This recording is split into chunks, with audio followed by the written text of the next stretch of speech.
आता मराठवाड्यातील टॉप 5 बातम्या पाहूया। महादेव गित्तेच्या पत्नी मीरा गित्तेंनी बीड कारागृहातील सीसीटीव्ही फुटेजची मागणी केलेली आहे। मारहाणीची घटना रेकॉर्ड झाली आहे, त्यामुळे ते व्हिडिओ महत्त्वाचा आहे अशी प्रतिक्रिया मीरा गित्तेने दिली आहे। बीडच्या कारागृहात वाल्मिक कराड आणि बबन गित्ते गँगचे महादेव गित्ते एकमेकांना भिडल्याची माहिती समोर आली होती।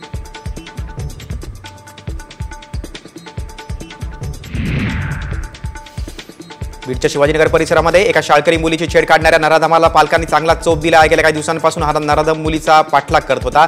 दरम्यान या संदर्भात मुलीने आपल्या पालकांना सांगितलं, त्यानंतर पालकांनी सापळा रचून या नराधमाला पकडत चोप दिला।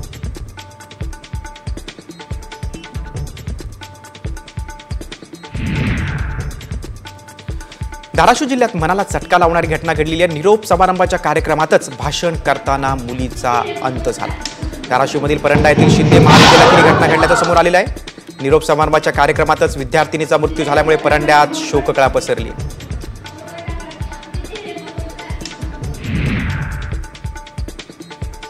धाराशिवमध्ये मनसे कार्यकर्त्यांना अनोखं आंदोलन केलं।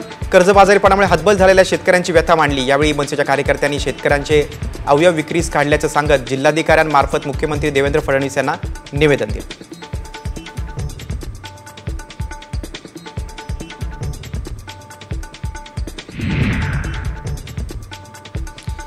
लातूरच्या ग्रामीण भागात अवकाळी पावसानं 382 हेक्टरवरील शेती पिकांचं नुकसान झालेलं आहे। आजही लातूरला पावसाचा येलो अलर्ट देण्यात आला आहे। अवकाळी पावसामुळे 722 शेतकऱ्यांचं आता तोंडाशी आलेलं पीक निसर्गानं हिरावून घेतलंय।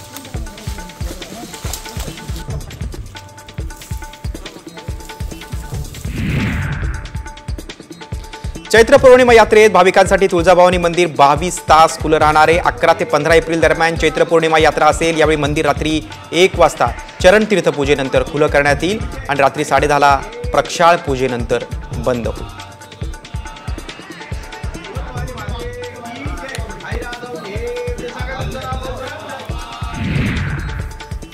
मराठवाड्यानंतर आता आपण पाहूयात विदर्भातील टॉप 5 बातम्या।